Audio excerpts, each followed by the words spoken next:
প্রেমিকের বাচ্চা পেটে নিয়ে অন্য পুরুষের সঙ্গে বিয়ের পিঁড়িতে বসেছে সারা। কথাটা এখন অবধি কেউ জানে না। এই তো কয়েক ঘন্টা আগে সারা নিজেও জানতো না এই খবর। কাল রাতে প্রেগনেন্সি টেস্টের রিপোর্ট যখন হাতে পেল, দেখতো রেজাল্ট পজিটিভ। সে থেকে যেন মাথায় আসমান ভেঙে পড়ল তার। স্তব্ধ হয়ে দাঁড়িয়েছিল ঠিক কতক্ষণ তার হিসেব নেই সারার। সারার পাশে বসে আছে আদ্র, যার সাথে আজ বিয়ে হচ্ছে তার। সারা গাড় কাত করে আর চোখে একটু তাকালো আদ্রের দিকে। বুকটা কেমন দুঃখ করে উঠল তার। আচ্ছা, বিষয়টা সবাই জানাজানি হলে কি হবে? বিয়েটা ভেঙে যাবে নিশ্চয়ই। আর হলেও কি এই নিষ্পাপ অনাগত ফুলটাকে পৃথিবীতে আসতে দিবে সকলেই? পৃথিবীতে আসার আগেই হয়তো তাকে খুন করে দিবে, তাই না? এইসব ভাবনার মাঝে হঠাৎ মনে হলো আর দেরি করা চলবে না। পাশে বসা মানুষটাকে এখনই জানাতে হবে সবটা, নয়তো বড্ড বড় ভুল হয়ে যাবে জীবনে। আর সময় নষ্ট না করে সবটা সাহস সঞ্চয় করে সারা আদ্র এর কানের কাছে মুখটা এগিয়ে দিল। চোখের ইশারায় বোঝালো সে কিছু বলতে চায়। কম্পিত গলায় ফিসফিস করে খুলে বলল সবটা। আমি প্রেগনেন্ট। কথাটা যেন বোমার মতো বিস্ফোরণ হলো আদ্র চৌধুরীর কানে। মুহূর্তে তার মুখের ভাব পরিবর্তন হয়ে এলো। চোয়াল শক্ত, মুখ লালচে হয়ে আসছে, চোখ জোড়া গোল করে তাকিয়েছে সারার দিকে। যত দ্রুত আদ্রের মুখের ভঙ্গি পরিবর্তন হয়েছিল, ঠিক তত দ্রুত আবার তা স্বাভাবিক হয়ে গেল। রেগে আগুন হয়ে যাওয়া শক্ত চোয়াল এবং স্বাভাবিক। সারা ভেবেছিল আদ্র বিয়েটা করবে না এ কথা শোনার পর। কিন্তু অবাক করা বিষয় এই যে আদ্রের মধ্যে এই বিষয়টা নিয়ে তেমন কোনো প্রভাব ফেলতে লক্ষ্য করেনি সারা। বিয়েটা নিয়ম অনুযায়ী সম্পূর্ণ হলো। তবে কি আদ্র কথাটা মজা ভেবে নিয়েছে? সারা দ্বিতীয়বারের মতো কথা বলার সুযোগ পায়নি আদ্রের সাথে। গাড়ি এসে থামলো চৌধুরী বাড়ির সামনে। সারাকে বরণ করা হলে আদ্রের বোন অনি সারাকে আদ্রের ঘরে নিয়ে বসিয়ে দিল। তারপর বেরিয়ে গেল তারা। একা রুমে বসে বসে আদ্রের বিশাল বড় রুমটা দেখতে ব্যস্ত সারা। চোখ জুড়িয়ে গেল সারার। মনের মতো ঘর, কিন্তু ঘরের মালিকটা মনের মতো নয় ভাবতেই একটা দীর্ঘশ্বাস ত্যাগ করলো সারা। প্রাক্তন প্রেমিক লাহামের সাথে ঠিক এমন একটা ঘরে বাস করার স্বপ্ন দেখত সে। লাহামের কথা মনে করে পেটে হাত চলে গেল নিজের অজান্তেই। আজ 2 মাস হলো মানুষটা নিখোঁজ। কত চেষ্টা করেছে যোগাযোগ করার, কিন্তু সব চেষ্টা ব্যর্থ হলো। কালো অতীত মনে পড়তে গিয়েও পড়ল না। তার মাঝেই ঘরে প্রবেশ করলো আদ্র। আদ্রকে ঘরে আসতে দেখে নড়ে চড়ে বসেছে সারা। অপেক্ষা করলো আদ্র কখন এসে খাটে বসবে। মিনিট খানেক অপেক্ষা করতে আদ্র এসে খাটের কোণায় বসতেই একটা ডাক্তারের রিপোর্ট সামনে এগিয়ে দিল আদ্রর। আপনি আমার কথা বিশ্বাস করছেন না হয়তো। আমি মজা করে বলিনি ও কথা। এটা দেখুন, আমি সত্যিই প্রেগনেন্ট। আদ্র এক পলক তাকালো সারার হাতে থাকা কাগজের দিকে, আর একবার তাকালো সারার মুখের দিকে। এরপর কাগজটা হাতে নিয়ে বেডের পাশে টেবিলের ওপরটা রেখে দিল। ইন্টারেস্ট নাই এইসব দেখার। সারা অবাকের শেষে প্রান্তে দাঁড়িয়ে প্রশ্ন করল, ইন্টারেস্ট নেই মানে? এমন একটা সিরিয়াস বিষয় নিয়ে আপনি হেয়ালি করছেন। এই বিষয়ে কোনো মন্তব্য নেই আপনার? আপনার কি যায় আসে না এসবে? না, তোমার কোনো বিষয়েই আমার কোনো রকম ইন্টারেস্ট নেই। শুধু এই বিষয়ে নেই এমনটা না, বিয়েটা করেছি বিজনেসের প্রয়োজনে। তোমার জীবনে আগে পরে কে ছিল, কে আসবে, আই ডোন্ট কেয়ার। এসব নিয়ে ভাবার মতো সময় আমার হাতে নেই। কথাটা বলেই সারা ভাব দিয়ে বিছানায় গা এলিয়ে দিতে লাগলো আদ্র। সারা হতাশার সুরে বলল, বাচ্চাটা কি অ্যাবরেশন করাতে হবে আমায়? আমার বাচ্চাটা মেরে ফেলতে বলছেন? কিঞ্চিত বিরক্ত হলো আদ্র। আজব মেয়ে মানুষ তো আপনি। আমি কখন বললাম অ্যাবারেশন করতে? আদ্রের এক একটা কথা এক এক রকমের অদ্ভুত লাগছে সারার কাছে। অবাকের সুরে আবার জিজ্ঞেস করলো, তাহলে যতদিন খুঁজে না পাবো বাচ্চার বাবাকে, ততদিন এই বাচ্চার পরিচয় কি হবে? কার পরিচয় পৃথিবীতে আসবে সে? কি হবে এই বাচ্চার? আদ্র বাঁকা হাসলো। এমন 2-4-10টা বাচ্চার পরিচয় বহন করতে কোনো অসুবিধে আমার হবে না। বিয়ে যখন করেছি বাচ্চার পরিচয়ও দিতে পারবো। সারা গোল গোল চোখ করে দেখছে আদ্রকে। কৃতজ্ঞতার স্বরে বলল, ধন্যবাদ আপনাকে। বেশি না, যতদিন পর্যন্ত আমি ওরে খুঁজে না পাবো ততদিন শুধু পরিচয় দিয়ে। ওরে খুঁজে পেলে আমি চলে যাব। ততদিনে আপনার বিজনেস ডিলও সম্পূর্ণ হবে নিশ্চয়ই। আর আমি নিজে চলে গেলে তখন আর আপনার সমস্যা হবে না, কারণ আমি তো নিজে থেকে চলে যাব, সবাই জানবে। আদ্র আবারও বাঁকা হাসলো। সারার সাথে কথা বলার ইচ্ছে করলো না তার। পাশ ঘুরিয়ে শুয়ে পড়ল বিনা বাক্যে সারাও। বিয়ের বেনারসি পাল্টে এসে আদ্রের পাশে গুটিসুটি মেরে শুয়ে পড়ল। হাতের মুঠোয় ছোট্ট শরীরটা খুব শক্ত করে ধরে শাড়ির আঁচলের নিচে লুকিয়ে নিয়ে শুয়ে পড়ল সে। ছেলে মানুষের সাথে একদণ্ড বিশ্বাস নেই, ইন্টারেস্ট নেই বলে যে আবার ইন্টারেস্ট দেখাতে আসবে না তার কি গ্যারান্টি? চৌধুরী বাড়ির নাস্তার টেবিলে বসে আছে আকবর চৌধুরী, কারিমা চৌধুরী এবং কায়েস চৌধুরী, হেমা চৌধুরী, যারা সম্পর্কে আদ্র এর বাবা মা এবং দাদা দাদু হয়। একজন সার্ভেন্টকে কায়েস বলল, আদ্র এবং তার নতুন বউকে নাস্তার জন্য ডেকে আসো। সার্ভেন্ট গিয়ে সারা আর আদ্রকে নাস্তার টেবিলে আসতে বললে তারা দুজনই নেমে এলো রুম থেকে। গরম গরম পরোটা, গরুর কলিজা ভুনা, পাউরুটি, কলা, দুধ এনে সাজানো হলো টেবিল। গরুর কলিজা ভুনা গন্ধে গা গুলিয়ে আসছে সারার। অনেক চেষ্টা করলো নিজেকে সামলে নেওয়ার, কিন্তু পারছে না। পেটের ভেতরে নাড়ি ভুড়ি যেন দলা পাকিয়ে বের হয়ে আসতে চাইছে। সহ্য করতে না পেরে সারা দৌড়ে বেসিনের সামনে গিয়ে গোল গোল করে বমি করতে লাগলো। তার এই কাণ্ডে উপস্থিতি সকলেই হতভম্ব। খাবার টেবিল ছেড়ে সকলে উঠে আসলো সারার কাছে। বসে রইল কেবল আদ্র চৌধুরী। কারণ সারার বমি করার কারণটা তার জানা আছে। এ সময় বমি পাওয়াটা অস্বাভাবিক কিছু নয়, কিন্তু বাড়ির বাকিরা জানলে কি হবে? সারা সোজা হয়পো দাঁড়িয়ে আছে, মুখ তার রক্তিম বর্ণ ধারণ করেছে। বিয়ের প্রথম দিন যদি শ্বশুরবাড়ির লোকেরা জানতে পারে এমন বমি করার কারণ, তাহলে কি হবে? আল্লাহকে ডাকছে সারা, মনে মনে ভাবছে কিভাবে বিষয়টা আড়াল করা যায়। উপস্থিত সকলের মাঝে সর্বপ্রথম আদ্রের মা কারিমা বলল, সে কি বৌমা, সাত সকালে এমন বমি করছো কেন? কায়েস চৌধুরী বললেন, কাল সারাদিন ঠিকমতো খাওয়া হয়নি, গ্যাসের সমস্যা হয়েছে হয়তো।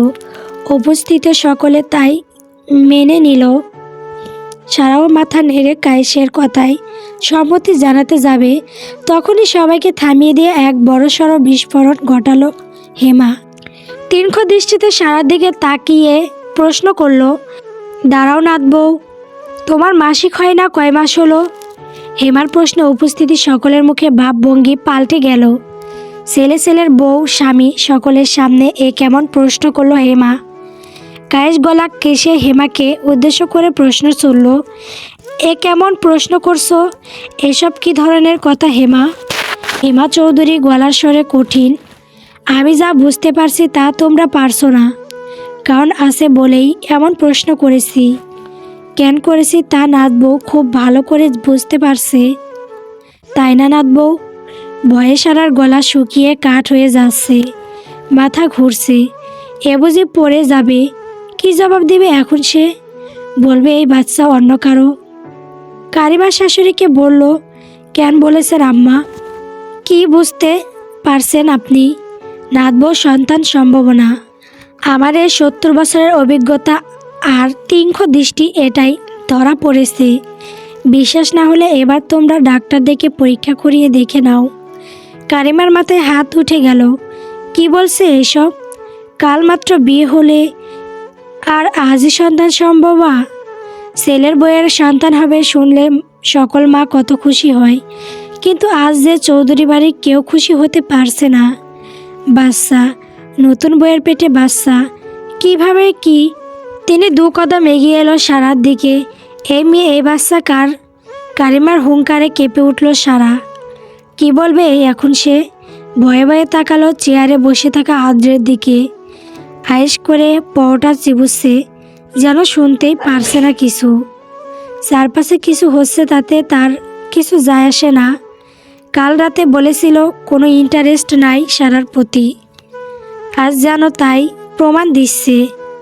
কিন্তু রাতে তো বলেছিল বাচ্চার পরিচয় দিবে সে, তাহলে এখন কেন বলছে না কিছু? সারা কি করে সামাল দিবে এখন এই পরিস্থিতি?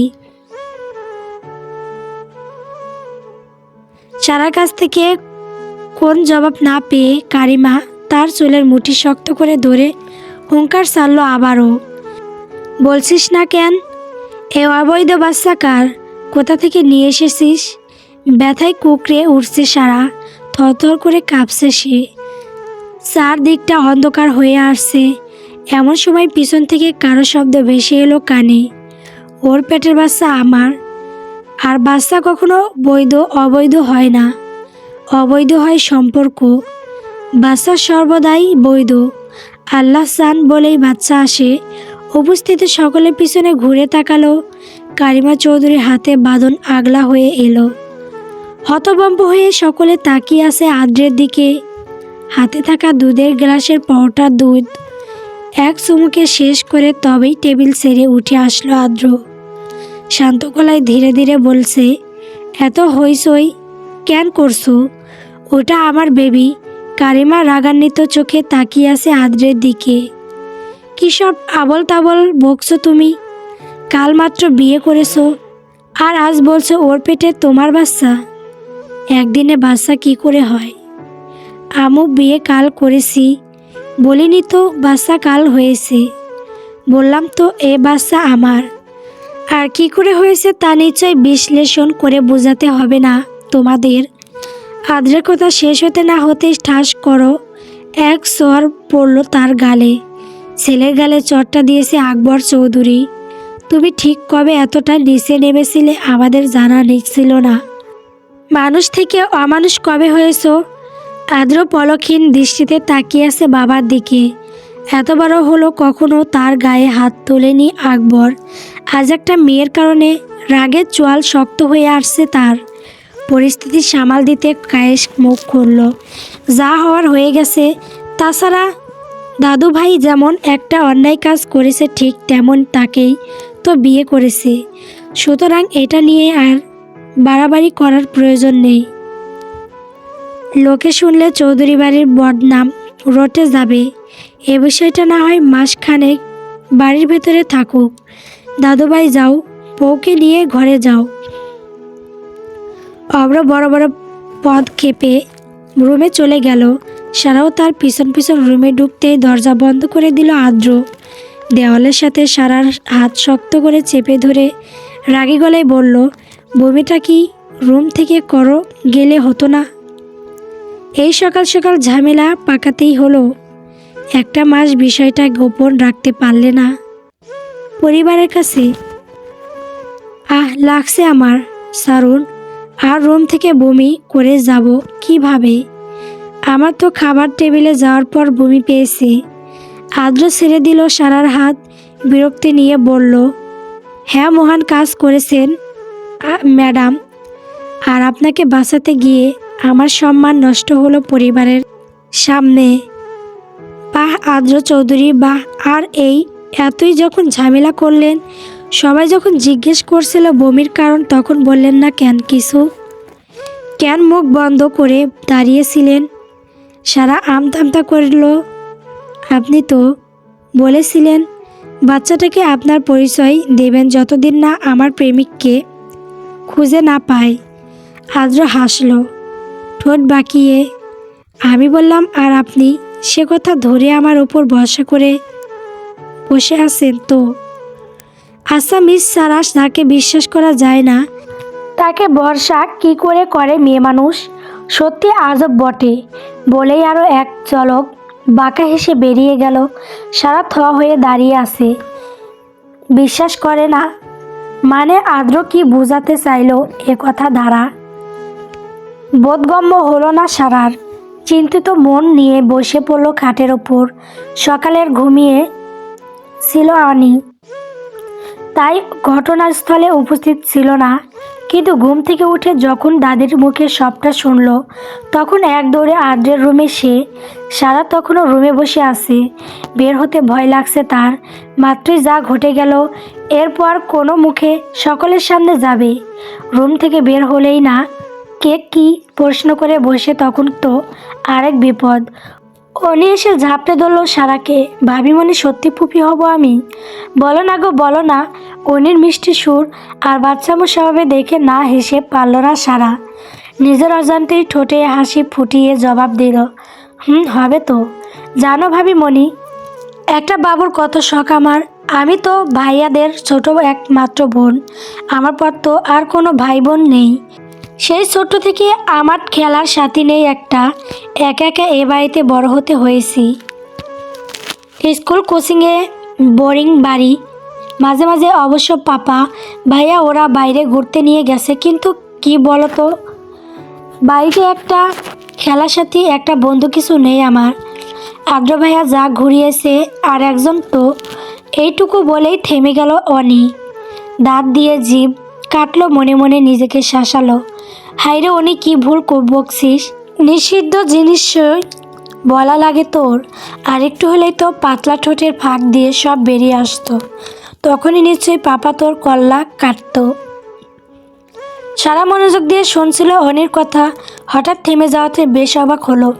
কথার প্রথমে অনি একবার বলেছে ভাইয়ারা। ব্যাপারটা সারা তেমনভাবে নেয়নি, কিন্তু এখন আবার কি বলতে গিয়ে থেমে গেল। আর একজন কে উনি? তোমার না একটাই ভাই, আদ্র চৌধুরী। ভগরে গেল না উনি। দ্রুত তার সাথে উত্তর দিল, একটাই তো। বলতে চাচ্ছিলাম আরেকজন থাকলে কতই না ভালো হতো। এখন তো একটা চকলেট, একটা গিফট পেটে হয়, তখন সব ডাবল ডাবল হতো। আচ্ছা ভাবিমনি, তুমি থাকো, আমি এখন আসছি বলেই ছুটে পালালো যেন অনি। অনির আচরণ একদম ভালো থেকেনি সারার কাছে। কেন জানি মনে হচ্ছে কিছু একটা লুকাচ্ছিল অনি। যাক, সেসব চিন্তা আপাতত মাথা থেকে ঝেড়ে ফেলল সে। ফোনের স্ক্রিনের দিকে তাকিয়ে হতাশার শ্বাস টানছে সারা। ফোনের একটা সেভ নাম্বারের দিকে তাকিয়ে আছে সে। নাম্বারটা জামাই জান দিয়ে সেভ করা। সেদিকে তাকিয়ে বিড়বিড় করে বলল, তুমি কোথায় লাহাম? 2 মাসের বেশি সময় হলো তুমি নিখোঁজ। হঠাৎ করে কোথায় হারিয়ে গেলে তুমি? ওই তো সেদিন তোমার বুকে মাথা রেখে শুয়েছিলাম। তুমি কথা দিয়েছিলে সারা জীবন এমন করেই বুকে আগলে রাখবে। তোমার ভালোবাসার স্পর্শে ভরিয়ে দিয়েছিলে আমার হৃদয়। তাহলে আজ কোথায় তুমি? ভাবতে ভাবতে সারা চোখ অশ্রু সিক্ত হয়ে উঠল। রুমে কারো প্রবেশের শব্দ অনুভব করতেই চোখ মুছে নিল দ্রুত। দুর্বলতা কারোর সামনে প্রকাশ করতে নেই যে। সারা দিন পর আদ্র বাড়ি ফিরেছে। মুখ দেখে বোঝা যাচ্ছে মুশকিল এখনো রেগে আছে কিনা। আর থাকলেই বা কি, এসবের তোয়াক্কা করে না সারা। আদ্র ফ্রেশ হয়ে শুয়ে পড়ল বিছানায়। সারার মনে প্রশ্ন জাগলো, আচ্ছা উনি কি বাইরে থেকে খেয়ে এসেছে? একবার জানতে চাইব কি? পরক্ষণেই ভাবলো, না না, খাবে না। খাবে তাতে আমার কি? আমি তো আর ওনার বিয়ে করা বউ না যে উনি কি করছে খাচ্ছে ওই সব খোঁজ নিব। নিজের বোকা ভাবনায় নিজেই হাসলো। বউই তো, তবে মন থেকে তো আর বউ না। তাই এসব বউগিরি দেখানো চলবে না। পরে না আবার আদ্র সত্যি সত্যি স্বামীর অধিকার খাটাতে আসে। সারা নিজেকে শুধালো, সুতরাং বউ জামাই বাদ। কাজের কথায় আসা যাক। সারা গলা কেসে ডাকলো, ভাইয়া। আদ্র মৌ রড়ল, এই যে আদ্র ভাইয়া। এবার সরসরে উঠল আদ্র। আমায় বলছে? জি। আপনি ছাড়া এই ঘরে আর কে আছে? তা আমার ভাই ডাকছো কেন? তোমার কোন জন্মের ভাই আমি? দেখুন আমরা মুসলিম, আমাদের একটাই জন্ম। সনাতন ধর্মের মতো 7 জন্ম 8 জন্ম নেই, বুঝলেন? সো এই জন্মেরই ভাই। এই মেয়ে কোথায় কোথায় ভাই ডাকবে না আমায়। সারা লাফিয়ে উঠল। কেন কেন? এই তো আসল রূপ বের হচ্ছে। কাল রাতে তো খুব বললেন আমার প্রতি কোনো ইন্টারেস্ট নাই, আর এক রাতে যেতে না যেতেই এখন ভাই ডাকতে না করছেন। আজব তো, ইন্টারেস্টের সাথে ভাই ডাকার কী সম্পর্ক? দেখুন আপনি বয়সে আমার থেকে বেশি বড় না। আমার বড় একটা ভাই থাকলে আপনার বয়সী থাকতো। আর আপনি তো অত বেশি বড় না যে আপনাকে কাকা মামা ডাকবো। সুতরাং ভাইয়া ঠিক আছে। ভাইয়া পারফেক্ট। আদ্র কপাল চাপটালো, মনে মনে বলল, বিয়ে করা বইয়ের মুখে ভাই শোনার জন্যই বেঁচে আসিস ভাই তুই। মেনে নে। কী ভাবছেন? যাক বাদ দিন এইসব কথা, আসল কথায় আসুন। আপনি কবে আমাকে নিয়ে বের হবেন আমার বয়ফ্রেন্ডকে খুঁজতে? আমি তোমার বয়ফ্রেন্ডকে খুঁজতে বের হব মানে? আমি কেন যাব? তোমার প্রয়োজন থাকলে তুমি খুঁজে বের করো তাকে। আমি কি করে বের করব একা একা?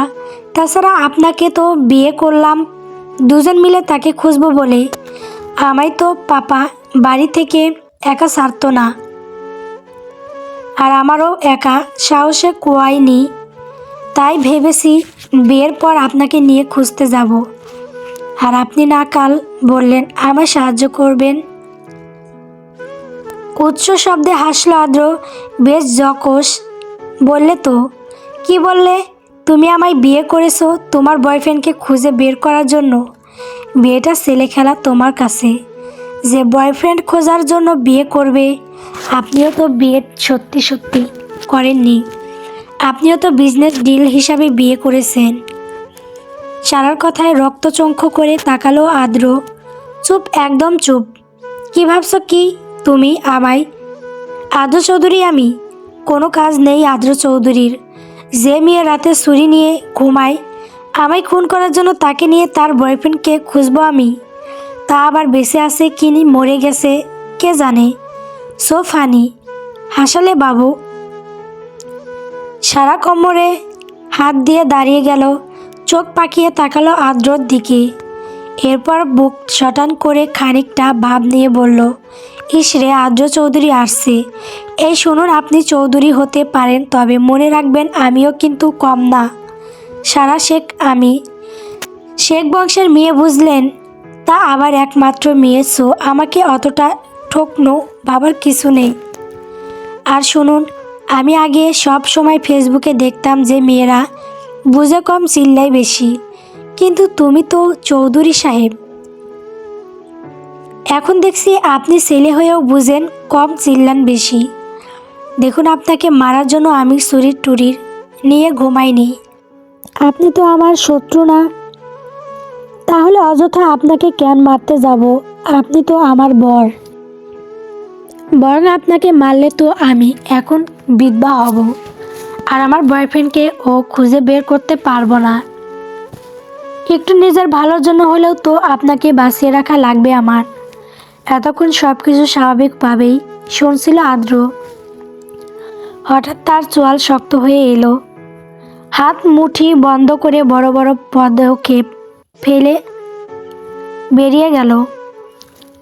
বের হওয়ার আগে অবশ্য ব্যঙ্গ করে বলে গেছে, মেয়েরা বরাবরই স্বার্থপর হয়, আর ঠিক এই কারণেই মেয়েদের প্রতি ইন্টারেস্ট নাই আমার। আর তুমি আজ আবারও তাই প্রমাণ দিলে। আজ শেষে কি যেন বললে, আমি তোমার বর, আমাকে মারতে কেন যাবে তুমি? যে মেয়ে বয়ফ্রেন্ডকে খোঁজার জন্য বিয়ে করে, সে নিজ স্বার্থের জন্য সব কিছু করতে পারে। আর যে বিয়েটা মন থেকে মানে নাই, সেখানে নাকি বর মানে আমায়। তোমার মতো নাটকবাজ মেয়েদের 2-4টা কথায় গলে যাওয়ার ছেলে আদ্র চৌধুরী না।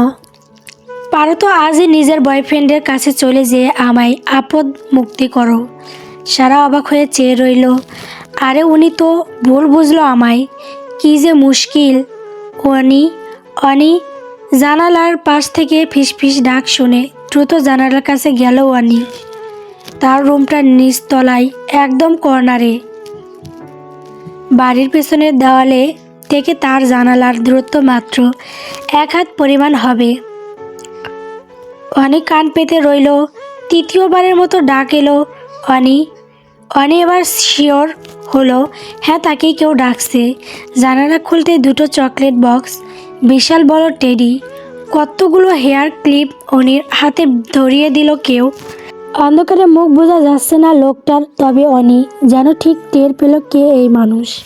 ফিসফিসিয়ে বলল, এত রাতে তুমি এই জানালা দিয়ে কেন? আমার অনির বার্থডে আজ, আর আমি আসবো না? সবার আগে উইশ করব তা না কি করে হয়? অনি হাসলো, আনন্দে তার চোখের কোণে পানি চিকচিক করছে। জানালার গ্রিল বেট করো, বাইরে থাকা পুরুষের কপালে আলতো চুমুন ছোঁয়া সে দিতে দিতে বলল, তুমিও না? ঠিক তখনই রুমের বাইরে থেকে দরজায় ঠক ঠক শব্দ ভেসে এলো, সাথে মা, বাবা, দাদু সকলের গলার শব্দ। অনি পাখি, আমাদের অনি পাখি কি ঘুমিয়ে গেল নাকি? বাইরে পুরুষটা বিরক্ত গলায় বলল, ওই যা, তোর হিটলার পরিবার এসে হাজির হয়েছে। বলেই অন্ধকারে মিশিয়ে গেল লোকটা। অনি এতগুলো চকলেট আর এত বড় টেডি, এত এত গিফট কোথায় লুকাবে বুঝতে না পেরে খাটের তলায় ধাক্কা দিল এগুলো। এরপর ঘুমের ভাঙ ধরে দরজা খুলতেই পায়েসের বাটি নিয়ে 1 চামচ মেয়ের মুখে পুরো দিল কারিমা চৌধুরী। একে একে হেমা, কায়েস সবাই এসে মিষ্টি মুখ করালো। সবার পিছনে সারাও দাঁড়িয়ে আছে। আদ্র বোনকে টানতে টানতে বলল, চল আগে কেক কাটবি। সকলে সায় দিল তাতে। সবাই মিলে বের হয়ে যাওয়ার সময় খাটের নিচে লুকানো টেডির এলটা পা দেখতে পেল সারা। সবাই বেরিয়ে গেলে হালকা উকি দিতে তার সামনে দৃশ্যমান হলো নতুন টেডি এবং কয়েকটা চকলেট বক্স, যা দেখে সারা চোখ গোল গোল হয়ে গেল। কেউ এসেছিল অনির কাছে, কিন্তু কে? আর উনি বা এসব লুকিয়ে কেন রেখেছে? আচ্ছা, উনি প্রেম করে না তো? তার ভাবনার মাঝে ডাক পড়ল ড্রয়িং রুম থেকে। ড্রয়িং রুমে ছোট্ট পরিসরে কেক কাটার আয়োজন করা হয়েছে। বাড়ির সকল সার্ভেন্টরাও উপস্থিত এখানে। মা, বাবা, দাদু, আদ্র থেকে শুরু করে সকলে কিছু না কিছু গিফট দিচ্ছে, যা দেখে মন খারাপ হয়ে গেল সারার। সে তো জানতো না আজ অনির জন্মদিন। সে তো কোনো গিফট আনেনি, এখন কি দিবে? মন খারাপ করে পিছন থেকে রুমে চলে যেতে গেলে রেখে উঠে অনি, ভাবিমণি কোথায় যাচ্ছ গো? আমার গিফট দিবে না তুমি? পা জোড়া থেমে যায় সারার। কি বলবে এখন? সারা আমতা আমতা করতে লাগলো। তখনই অনি বলল, তোমার থেকে কিছু আমি যে সে গিফট নেব না ভাবি মনি। সারা বুক কুঁচকালো। অনি এক গাল হেসে বলল, তোমার বেবিটা চাই আমার। ওই সারাক্ষণ আমার সাথে থাকবে, কিন্তু আমাকে মামনি বলে ডাকবে। ছোট্ট কুইন চাই আমি, আর এটাই আমার সব থেকে বড় গিফট। সারা সহ উপস্থিত সকলে হাসলো অনির কথায়। সকালে নাস্তা করার জন্য ড্রয়িং রুমে বসেছে সকলে। সারাও এসেছে চেয়ার টেনে বসতে নিতেই চেঁচিয়ে উঠল কারিমা চৌধুরী, অনি, তাকে বল এখানে যেন না বসে। কথাটাই সকলে নড়েচড়ে উঠল। সকলের দৃষ্টি কারিমার দিকে। কেন আম্মু, ভাবিমণি খাবে না নাকি? না, এখানে খেতে পারবে না, ওর খাবার ঘরে পাঠিয়ে দিচ্ছি আমি।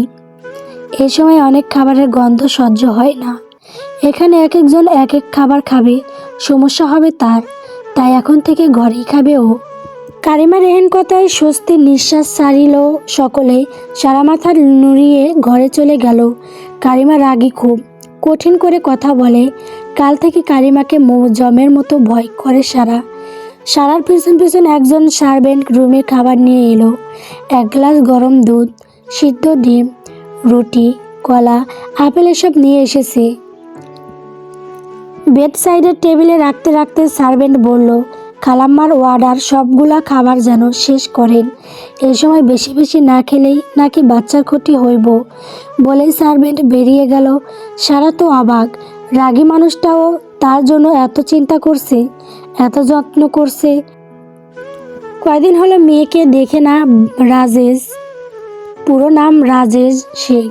সারার বাবা দু হাতে ভরে নানা রকমের ফলমূল সহ আরও অনেক কিছু সাথে নিয়ে মেয়ের শ্বশুর বাড়িতে পা রেখেছেন তিনি। চৌধুরীর বাড়িতে পা রাখতেই সকলে তাকে আপ্যায়ন শুরু করলেন। কারিমা চৌধুরী বিয়ানকে নাস্তা দিলে তিনি বললেন, মেয়েটাকে নিতে এসেছি আপা। কারিমার না চোখ করলো, নানা ভাই সাহেব, এই অবস্থায় আমরা বউকে ওই বাড়ি পাঠাতে পারি না। মানে কে খেয়াল রাখবে তার? করিমার কথায় ধাক্কা খেল রাজেশ। আপনার কথার মানে বুঝতে পারলাম না। কারিমা মুখটা অন্ধকারে ডেকে গেল। আসলে কি বলুন তো, ছেলে মেয়ে এমন একটা কাজ করেছে যার বলা হয়নি আপনাকে। এটা বলে সব কথা খুলে বলেন কারিমা। সবটা শুনে চোখ কপালে উঠে গেল রাজেশের। কিছুক্ষণ চুপ থেকে মেয়ের রুমে গেল। যা বোঝার সে বুঝে গেছে। সারার সাথে বেশ খানিকক্ষণ কথা বলল রাজেশ। রুম থেকে বেরিয়ে গেলে সারা কাঁদতে লাগলো। বিষয়টা খেয়াল করলো কারিমা। রাজেশ চলে গেলেন। বিছানার চাদর খামচে ধরে হু হু করে কেঁদে উঠল সারা। সকলে ভাবছে তার পেটের বাচ্চাটা এ বাড়ির সন্তান। এ বাড়ির মানুষগুলো কত স্বপ্ন দেখছে, কিন্তু যখন আসল সত্যি জানতে পারবে তখন কতই না কষ্ট পাবে। ক্লান্ত শরীর নিয়ে গা এলিয়ে দিতেই চোখে ঘুম লেগে আসলো সারার। রাত 11টার দিকে আদ্র আসলো। উঠো। সারা ঘুম থেকে হকচকিয়ে উঠল। ঘুমের আড়মোড়া ভেঙে তাকালো আদ্রের দিকে। কি হয়েছে? আদ্র উত্তর দিল না। নিজের ফোন বের করে সারার সামনে ধরল। সারা ফোনের স্ক্রিনে তাকিয়ে লাফিয়ে উঠল। লাহাম, লাহামের ছবি আপনি কোথায় পেয়েছেন? আর লাহামের সাথে এটা কি? ঘুমিয়ে পড়ো, কাল সকাল করে উঠবে। আমরা সিলেট যাব। সারা বুক কুচকালো। আপনার সাথে আমি সিলেট কেন যাব? আচ্ছা লোক তো আপনি, মনে মনে এত কিছু আপনার মুখে বলেন কোনো ইন্টারেস্ট নাই। আবার ঠিক আমায় নিয়ে সাজেক ঘুরতে যাওয়ার প্ল্যান করেছেন তো? না না, আমি তো যাব না আপনার সাথে। দেখুন লাহাম কোথায় তাই বলুন। সারার কথায় চোখ পাকিয়ে তাকালো আদ্র। এই তো বেশি কথা বলো কেন তুমি? মাথায় কি সারাদিন এইসবই ঘুরে নাকি? সিলেট তোমার প্রশ্নের উত্তর দিতে নিয়ে যেতাম তোমা। এখন গেলে যাবে না, গেলে নাই। আমি বাসের টিকিট ক্যান্সেল করে দিব কল করে। গল্প প্রিয় সর্বনাশ তুমি।